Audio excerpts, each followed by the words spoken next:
مخکې له دې چې ویډیو ته لاړ شو له تاسو څخه هیله کوم چې زموږ یوټیوب چینل سبسکرایب کړئ. نو د سبسکرایب کولو لپاره به لومړی راشئ دا سره بټنه سبسکرایب به کلیک کړئ.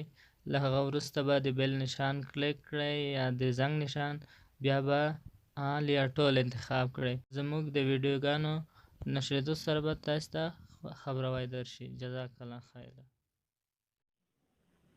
قاری صاحب ماره د عباس تانگزی صاحب د خبرونه را پدې خو باندې خبره ګرمه شوې ده چې دلته دوی ناری وکړي چې جمهوریت په خاطر کې ده. دا شل کاله دلته موږ جمهوریت درلوده او که د جمهوریت په نامه باندې دلته یو انارشیزم او یو څو غلو چورواکي راغلي وو. کوم جمهوریت قاری صاحب چې دوی ناری وکړي دلته خو جمهوریت په نامه باندې چي نه وو. بالکل زاهد افغان صاحب جمهوریت نه دا بل ورځ د کابل سولې فعالانو ځینو ملګرو د ټامهوریت نوم ورته یې ښی. دغه نوم ډېر خوندور ولګېد ورسره. ټامهوریت دا جمهوریت نه ده، ټامهوریت ده. دا یو اول وخت کې کرزی هوریت و، بیا نو ټامهوریت شو. اوس دلته جمهوریت نشته. یو څو میلیونران دي، یو څو فیوډالان دي چې هغه په دې ملت د واکمنۍ خوبونه ویني او دغې واکمنۍ ته د جمهوریت نوم ورکړی دی. په دې جمهوریت کې موږ تاسې په تېرو 100 کلونو کې ولیدل. ګوره د انتخاباتو پروسې څو وارې تېرې شوې او څو وارې سختې وشرمېدې. داسې وشرمېدې چې د نړۍ په مخ داسې شرمېدلي انتخابات په تاریخ کې نه دي تېر شوي. دومره سختې دا وشرمېدې. اوس دا تېر د غني انتخابات تاسې ولید د کابل ولایت، ګورئ کابل مرکز ده، په مرکز کې چې په یوه حوزه کې تا ته 1300 کسانو رایې اچولي، په مکمله بسته حوزه کې، په بسته حوزه کې چې ته 15 رایې لري، 15 رایې اچول شوي دي. داسې حوزه وه چې 15 داسې حوزې وي چې په حوزه کې یوه رایه هم نه ده اچول شوې. دا خو هغه د خلکو د عدم مشارکت. او بیا تاسې ولیدل په دې جمهوریت کې چې د جمهوریت اخري پریکړه د یوې جرمني کمپنۍ په لاس کې وه. بیا تاسې ولیدل چې د جمهوریت نتیجه دا راووته چې په کابل ښار کې 2 ځایه د لوړې مراسمو 2 کسانو 2 ټیمونو د قرآن باندې لاس کېښود، په قرآن قسمونه وکړل. دا قسم خوړلي دشمنان دي، دوی قسمونه خوړل دي، په قرآن قسمونه خوړل دي. 2 ځایه قسم وخوړو. دلته جمهوریت نشته. دا یو څو کسان دي چې د هغوی ګټې په خطر کې دي. دغه خلک چې دي دا میلیونران او فیوډالان چې دوی په تېرو 100 کلونو کې د انګریزانو نه امریکایانو نه ډېرې پیسې وګټلې، ډېر ډالر یې ترې وګټل. اوس دوی واک ته د رسېدلو دپاره همدا ډالر کاروي. سبب که چېرته یو ولایت ته څو پیسې ولېږي، څه ډالر مالر ولېږي، افغانۍ ولېږي، هلته په خلکو مدني فعالانو پسې تقسیم کړي چې هله سبا راووځئ مظاهره وکوئ. د جمهوریت پلوی مظاهره د 100 ډالر د چې څوک شرکت کې کوي، یا بل ځای ته پیسې ولېږي چې هله سبا ته مظاهره ترتیب کړي. څوک چې په مظاهره کې شرکت وکړي 50,000 افغانۍ ورکوي. 50,000 افغانۍ د چوکونو نه غریبان مزدوران راټول کړي او هیلې کلي په لاسو کې ورکړي چې موږ جمهوریت غواړو، موږ موقت حکومت. جالبه دا وه قاري صاحب چې څوک راغلي تظاهرات یې کړي، هغوی له موقت حکومت غواړو.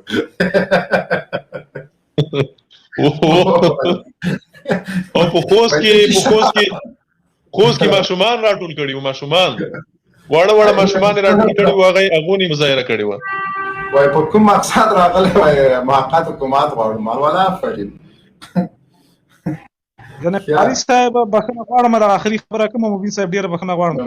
یعنې په ټولیزه توګه قاري صاحب دغه پدیده دلته ناکامه ده په دې ملک کې. یعنې په یو اسلامي زموږ غوندې یو اسلامي هېواد کې په دغه ټولنه کې یعنې دغه شی ناکامه ده، اصلا کار نه ورکوي لکه دا دوی چې نارې وهي. همداسې به قاري صاحب او واقعیت دی. بالکل ګوره افغان صاحب یوازې دلته په افغانستان کې نه، په ټولو اسلامي هېوادونو کې د جمهوریت پدیده ناکامه ده. موږ تاسې ولیدل د جمهوریت په اساس په اسلامي هېواد، یوازې په اسلامي هېوادونو کې نه، په ټوله نړۍ کې د جمهوریت له برکته یو څو مشخص کسان دي، یو څو میلیونران دي چې هغه په ملت واکمن دي. تاسې د امریکا وګورئ، ګورئ امریکا کې دا د امریکا ټول نظام د یو څو میلیونرانو په لاس کې ده. په دا کانګریس کې چې ناست دي دا ټول د غټو کمپنیو، د غټو شرکتونو اونران دي، د غټ شرکتونه لري، کمپنۍ لري، میلیونرانو میلیاردران دي. د افغانستان جنگ ولې نه ختمیږي؟ دوی ختمیدل نه غواړي، ځکه دغه خلکو هر یو ځان ته قرارداد لري. څوک یې د وسلو، څوک یې د یو شي، څوک یې د بل شي، څوک یې د بل شي. دغه خلک دي، دا جمهوریت ده. اوس هلته امریکا کې ملت چیغې وهي د 2008 کال راهیسې، د 2009 کال راهیسې هر وخت چې په امریکا کې څاروي کېږي، څارویګانې چې څومره څارویګانې کېږي په هغې کې 80%، 80% خلک هغه نظر دا دی چې افغانستان کې موږ جګړه ناکامه ده، باید راووځو. ولې نه راوځي؟ ځکه دلته یو څو میلیونران دي، میلیاردران دي چې هغه واکمن دي، هغه نه غواړي چې دا جنګ ختم شي. دغسې په اسلامي هیوادونو کې تاسې په کابل کې وګورئ په کابل کې واکمني د چا په لاس کې ده د کابل بانک رئیس څوک ده د کابل بانک رئیس څوک ده د رولاغني وګوره یعنی څومره کلیدي ځایونه چې دي هغې ته دغه ټامیان ناست دي د ملت سرمایې په لاس کې نیولې ده او دې ته یې نوم د جمهوریت ورکړی ده دغسې په نورو اسلامي هیوادونو کې وګورئ قدرمان چې قاري صاحب دغه ورور چې راغلی و کنځلې چې وکړلې خیر ده به هر حال ستا کنځلې موږ ته نه رسېږي زموږ مورګانې موږ سپېڅلې مورګانې دي همداسې د تا مور هم موږ ته سپېڅلې ده د تا تورسارې زموږ خور ده کنځل نه شی نه جوړېږي فایده نه کوي او والله که په دې کنځلو کې نه ده تقریبا دا 4-5 کاله موږ ته دا کنځلې کېږي موږ په قصه کې نه یو مه کوئ خپل سیاست مو ته خرابېږي که طالب کومه نیوکه لرئ راشئ نر غوندې وکړئ توهین مه کوئ مشرانو ته یې مه کوئ ووایئ دغه نیوکه مې د په طالب باندې دغه شی مې نه خوښېږي جواب د معقول وانخیسته بیا سوال وکړه خو لیکن کنځلې خو کنځلې وکړي که ته کوم دي د خبره ختمه شوه بل تاسو باید د مونږ دا احسان ومنئ چې د تاسو غږ مونږ رسوو مونږ صرف دغلته زه راغلی یم د تاسو د غږ د رسولو دپاره دلته ناست یم ته چې بیا ما ته کنځلې کوې نو دا خو خوند نه کوي هېڅ ضرورت د دې شیونو نشته چې تاسو توهین وکړئ قربان مو سمه د مونږ هم میندې دي د تاسو میندې دي په خپله کور کې چې خور هم ناسته ده هماغسې د مونږ خویندې دي کنځلې څه فایده کوي روحاني مهرباني وکړه یو جهان مننه جنرال مبین صاحب تاسو ته سټوډیو ټول ملګرو ته سلامونه او قاری صاحب ته د مینې او د خلوص ډک ډک سلامونه مبین صاحب د قاری صاحب نه پوښتنه لرم چې لکه په تیر شوي دور طالبانو کې چې کله ستاسې حکومت و نو په هغې کې چې کومه سیاست تاسې کاوه نو آیا انشاءالله که دوباره ستاسې حکومت په افغانستان باندې راشي انشاءالله زموږ دعاګانې دي راضي به نو هغه تاسې به خپل هغه ریویو کې لږه تبدیلي راولئ که نه هغه ریویو به بیا نه اختیاروئ مهرباني قاری صاحب قدرمن روحاني ورور شاین صداقت کبر ورور براوه قاری صاحب سوال دی واخسته او مبین صاحب دغه ورور ته به دومره ووایم چې اسلامي امارت خو په هغه وخت کې شاید ځینې خطایۍ شوي وي چې هغه به انشاءالله نه تکرارېږي ځینې شیان داسې وو چې ځینې غلطۍ وشوې ځینې شیان باید نه وی شوي ځینې کارونه باید نه وی شوي چې هغه غلطۍ به انشاءالله بیا نه تکرارېږي خو طبیعي خبره ده ګورئ موږ تاسې د 14مې صدۍ مسلمانان یو موږ تاسې خو د ګناه نه معصوم مخلوق نه یو که نه طالب خو د ګناه نه معصوم مخلوق نه ده نه طالب دا دعوه کړې ده چې زه د ګناه نه پاک یم ما زه به ګناه نه کوم خامخا به ګناه کېږي خامخا به د طالب په صف کې داسې یو څوک وي چې هغه به د صف د بدنامولو دپاره راغلی وي داسې یو څوک به وي چې هغه به خلک ځوروي داسې یو څوک به وي چې هغه به د جهاد د نوم نه سوء استفاده کوي صف نه ده خراب داسې د ګوتو په شمار خلک دا خامخا طبعا په صف کې به وي خو د هغوی د کنټرول او د مخنیوي لپاره لارې چارې شته کوشش کېږي چې هغه کنټرول شي او که کومې غلطۍ کېږي هغه انشاءالله نه تکرارېږي بالکل الله عزت کا سرتیره مهرباني وکړه مایک مو خلاص کړه که کنځل هم کوئ نو سرتیره که کنځل هم کوئ سرتیره صاحب نوبت ستا دی سرتیره مهرباني وکړه سرتیره که عبدالغني امارتي مهرباني وکړئ مایک مو خلاص کړئ سرتیره به کوز ځکه چې درې وارې مو غږ باندې وکړه عبدالغني امارتي محمد حقانی صاحب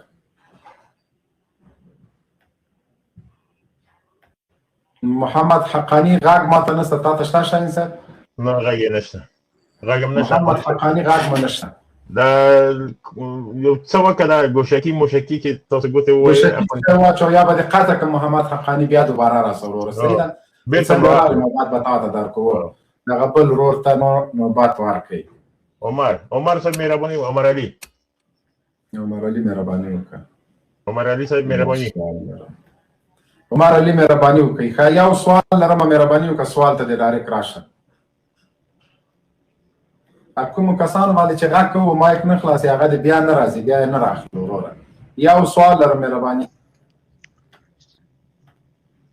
یو سوال لري بس سوال حل ده مبین صاحب خو سوال نه کوي السلام علیکم ورحمۃ اللہ وبرکاتہ مبین صاحب محترم سعد څنګه خیر جوړه په خیر یا قاری صاحب محترم الحمدلله مهرباني وکړئ ورور سوال ته مراشي سلامونه تمام مهرباني وکړه وروره. ښه د تا هم غږ نشته. محمد حقاني مایک مو خلاص کړئ. حقاني صاحب متاسفانه نن د بیا غږ د بیا نشته قربان. ما ته غږ نشته شاهین صاحب. نه غږ نشته د حقاني مبارکه غږ دې نشته درګیره. قربان شو همدلته موږ سره کښېنه.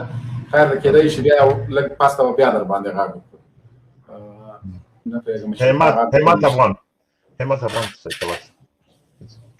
افغان صاحب مایک خلاص کړئ. همت افغان مایک مو خلاص کړئ.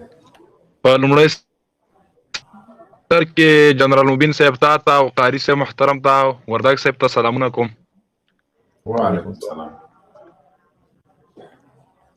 موضوع مو مبین صاحب په څه شی باندې ده؟ موضوع خو کلاک د اشغالګرو له ټاکلې نیټې سره که ونه وځي نو ذاتي خو به پوهېږم که اشغالګر په خپلې نیټې سره ونه وځي انشاءالله تعالی یو غاښ ماتونکی جواب به ورکوو. صحیح. نو اواز دی بس دغه گزار سره لاړه اواز دی.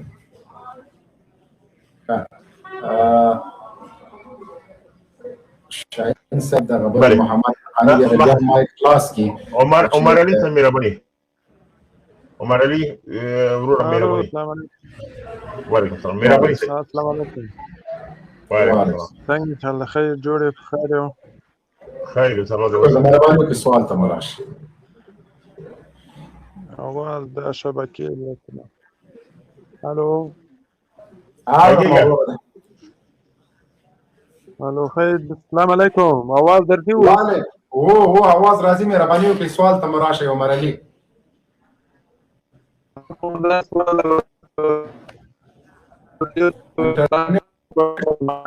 قربان مو شمه د مونږ وخت هم خرابوي خپل د انټرنیټ ستونزه مو ده. اشرف غني به منې مهرباني وکړئ سوال ته مو راشئ. د اشرف غني مرید مایک داس کړه. اشرف غني مرید. وعلیکم السلام. مبین صاحب ته او قاری صاحب ته شاهین وردګ صاحب ته ټول ته سلامونه او نیکی هیلې. وعلیکم السلام. سوال ته مو راشئ. مبین صاحب سوال خدا دغه ویلي امرالله صالح صاحب ویلي چې نن خبره ولا دغه امریکا طالبان خپل اړیکې له القاعده سره نه دي پرې کړي او نړیوال ځواکونه دې ته اړ شول ترڅو په افغانستان کې پاتې شي او یا خپل جګړې ته به دوام ورکوي. او قاری صاحب تاسو تل دا رد کړی ده چې موږ سره القاعده نشته ده. رښتیا موږ چې ګورو کوم زندانیان چې په درخي کې بندیان ول نو القاعده څوک راولي خو جنګ پې کوي. دلته خو چا خبره الوا خو پې نه تقسیموي. نو هلته چې موږ وکتل هېڅوک هم نه ول. القاعده خو یو دانه هم راونه وتلو. او یو دا سوال او بل سوال قاری صاحب د ډیورنډ کرښه ده 250 توغندي راوځي. نه ورته تاسو څه وایي نه ورته حکومت څه وایي. بس دواړو ترمنځ پریښې ده. اوس سوال دلته ده چې اغځی خو یې کړو یا اغځی پې وران کړي بس د افغانستان او پاکستان یو کړي چې تاسو هم څه ورته نه وایي هغه هم څه ورته نه وایي. بس په امن امان کې ورته راکړي. او یو بل سوال لرم وروسته وکړم. که مونږ کابل لایف کې غږ پې کړی بیا توغندي مه راولئ. مهرباني وکړه قاري صاحب. قاري صاحب مو خلاص.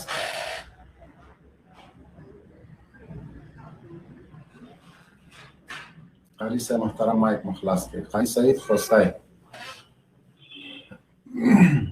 شاهین صاحب د ما غږ شته؟ بالکل دی تا غږ شته جنرال صاحب مبارک تا غږ شته دی. قاري صاحب محترم مایک مو خلاص کړئ. قاری صاحب سعید خوستی. قاری صاحب خو د مونږ غږ لکه چې نه لري. قاری صاحب یې ورخطو بیرته راخلو. ښه نافذ ګجر السلام علیکم. وعلیکم السلام ورحمۃ اللہ وبرکاتہ. مبین صاحب ستاسو او شاهین صاحب ته ډېر سلامونه او نیکی هیلې. وعلیکم السلام. قاری صاحب خو لاړ. قاری صاحب نه پوښتنه بیرته راځي ان شاء الله. تاسو روغ او جوړ بس تاسو سره ډېر مینه او مال تاسو سره یو بس. السلام علیکم. الله مقدر وکړه عزتمن شي. الله مو ونازوه. شاه محمد حقاني ته بیا د لاسه کېدای شي کار وکړي.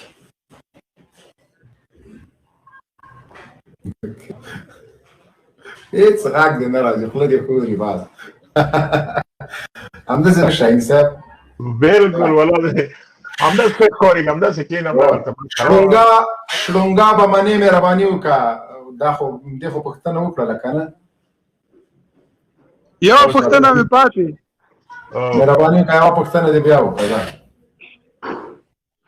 یو بله پوښتنه مې دا ده، دغه امارت مشران کومو هېوادونو ته سفر وکوي نو په کور دننه او یو دم غوغاوې جوړې شي، ها فلاني جینۍ راته غږ کړو، ها فلاني جینۍ راته غږ کړو. نو دوی خو هلته مثال د هېواد د خرڅلاو لپاره نه ځي، خو هغو هېوادونو سره به هم دې نه وروسته یو حکومت راځي، یو اړیکې به ساتي. سوال جواب کنه اوس سړی خپله د خپل سوال جواب کړ. نو د باندې خو ګوره نن امرالله صالح مرکه که تا اورېدلې، هغې له طالبانو په سیاسي لحاظ باندې میدان بایللی، ما بالکل یې بایللی. سیاسي لحاظ یې ځکه بایللی دی چې عباس ستانکزی په مسکو کې ایران کې غومبر وهي، نور تللي دي ترکیې کې غومبر وهي، دا یې د سیاسي حیثیت بایللی. نظامي برخه کې هم طالبان ډېر کمزوري دي، ځکه روزانه کابل کې 8 چاودنې کېږي، دا لا کمزوري دي. د زړه ده چې طالب پارک ور واوړي، دا یې له مرۍ نه راونیسي، هلته بیا دا یې زورور بولي که نه. طالب د هر دروازو ته ورسېده، دی وایي طالب کمزوری دی. طالب چې د افغانستان په کومه ساحه کې غواړي عملیات کوي، ښه په نر باندې کولی شي. شړونګا د زورور ده او صالح زورور ده، جاسوس. طالب کمزوری دی، خو د طالب له ډاره هره ورځ د کابل په نړیوال هوایي میدان کې د دوی تور بکسونه په خفیه او بېنومه تیارو کې ځي وځي تښتي. طالب ناکامه ده، لیکن د کابل بانک ته دوی د کابل بانک نه په شپه پیسې ویستل کېږي. نو چې طالب ناکامه ده، ته ولې تښتې؟ ولې د بایک او بستره راټول کړی ده؟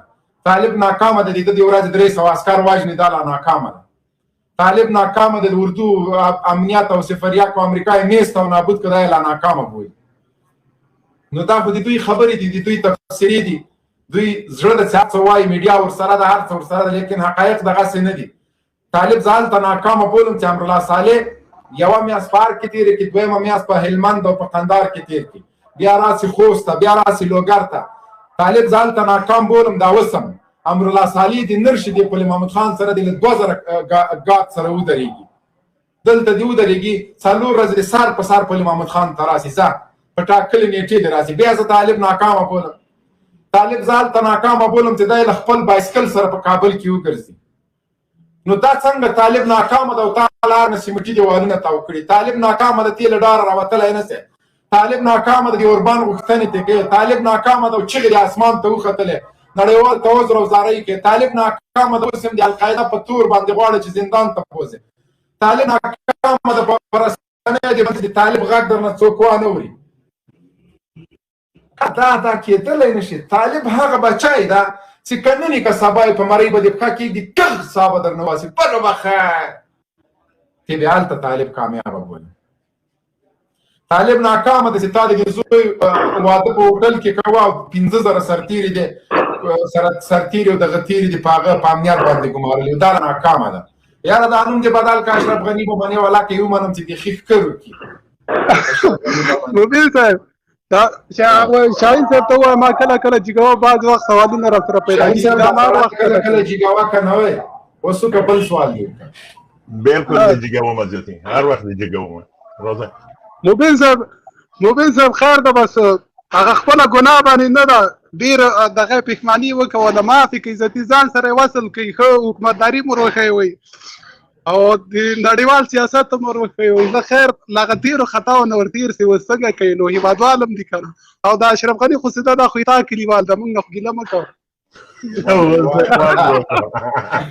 سبا به راته وایي چې جو بایډن هم د تا کلیوال ده، هغه هم د لوګر د عزرې ولسوالۍ دی، زمونږ کلیوال نه ده.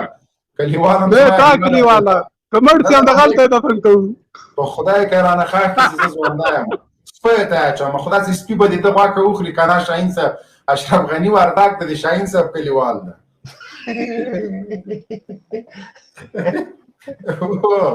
په مونږ یې مه راتین کوه، پوه سوې، زمونږ کلیوال عباس ستانکزی ده. شاهین صاحب قاضي صاحب ته وخت ورکړو ښه راغلاست درته السلام علیکم ورحمت الله وبرکاتو قاضي صاحب محترم.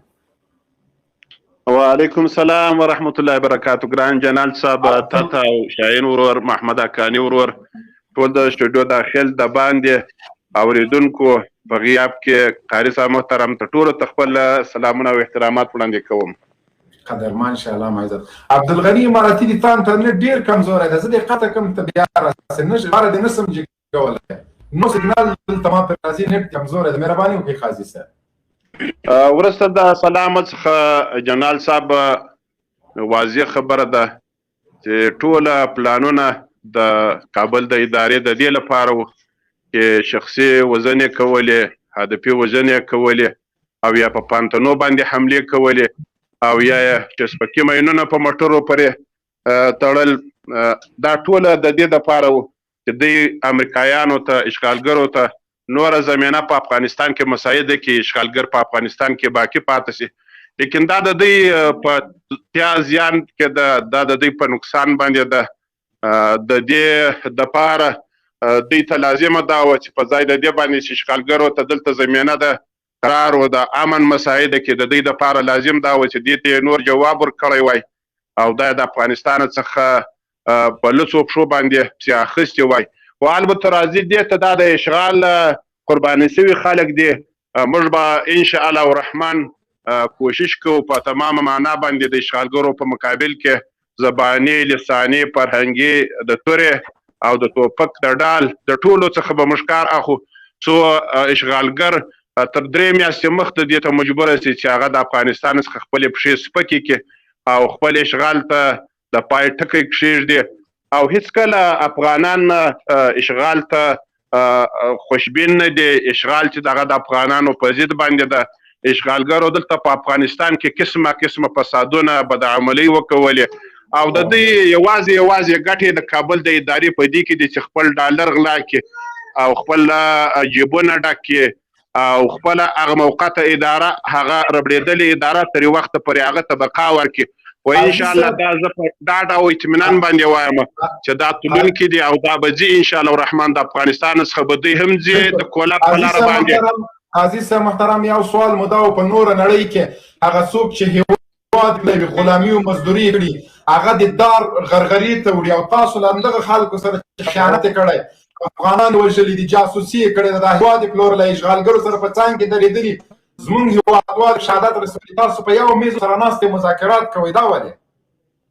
نو مذاکرات خو چې دا هغه خو د دوی سره دغه په اصطلاح باندې د دوحې د تړون تر عنوان لاندې کېږي، خو افغانان هغه کسان چې هغه کسان حقبین خلک لایق د دې دي چې د اسلامي امارت سره خبرې وکړي او دا کسان چې کوم د اشغالګر کابل ادارې د خوا څخه تعین شوي دي د هغو سره هیڅکله اسلامي امارت خبرو میز ته نه کښېنستلی ده او نه غواړي چې د دې خلکو سره د حکومت په جوړښت او د نظام په جوړښت باندې خبرې وکړي. ډېره زیاته مننه قاضي صاحب محترم.